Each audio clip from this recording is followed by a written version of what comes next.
కష్టకాలంలో చేయు ప్రార్థన మనకు ఏదైనా ఎమర్జెన్సీ అయినప్పుడు మనం ఏం చేయాలంటే, మనం మనుషుల తట్టు చూడకుండా ఫస్ట్ మనం గాడ్‌కి ఇన్ఫర్మేషన్ ఇయ్యాలండి.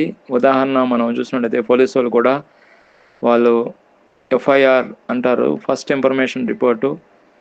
అది రిపోర్ట్ అయిన తర్వాతే వాళ్ళు కేస్ డీల్ చేస్తారండి. అదేవిధంగా మనము చూసినట్టయితే మనకి ఏ అవసరత వచ్చినా మనుషుల తట్టు చూడకుండా ఫస్టు కష్టకాలంలో మనము దేవుడి తట్టు మనం చూడాలి.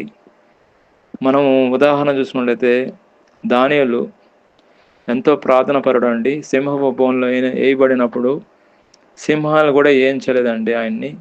ఎందుకంటే ఆయన జడియలేదు, బెదరలేదు. కానీ ఆయన దేవుడు మీద విశ్వాసం ఉంచి ప్రార్థన అనే ఆయుధాన్ని ఆయన ఉపయోగించాడు. తద్వారా సింహం నోర్లు ప్రార్థన ద్వారా మూయబడినవి.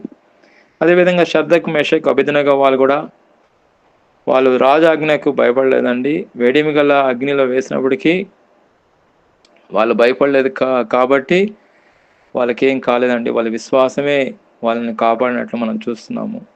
అదేవిధంగా మనకు కష్టకాలం అనేది వస్తూ ఉంటుంది. ఈ లోకంలో మనం ఉన్నాం కాబట్టి కష్టాలు వస్తాయి, శ్రమలు వస్తాయి, ఇబ్బందులు వస్తాయి, అనేకమైన ఎమర్జెన్సీలు వస్తాయి. కానీ మనం జడేయకూడదు, బెదరకూడదు.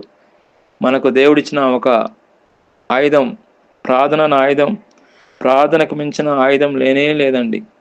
ప్రార్థన అనే ఆయుధాన్ని మనము ఉపయోగించాలి, వాడాలి. ప్రార్థన ద్వారా దేవుడు కదులుతాడండి. ప్రార్థన ద్వారా దేవుడు కార్యాలు చేస్తాడు. ప్రార్థన ద్వారా అద్భుతాలు చేస్తాడు. కాబట్టి కష్టకాలంలో మనం మొట్టమొదటి చేయాల్సిందే ప్రార్థనే.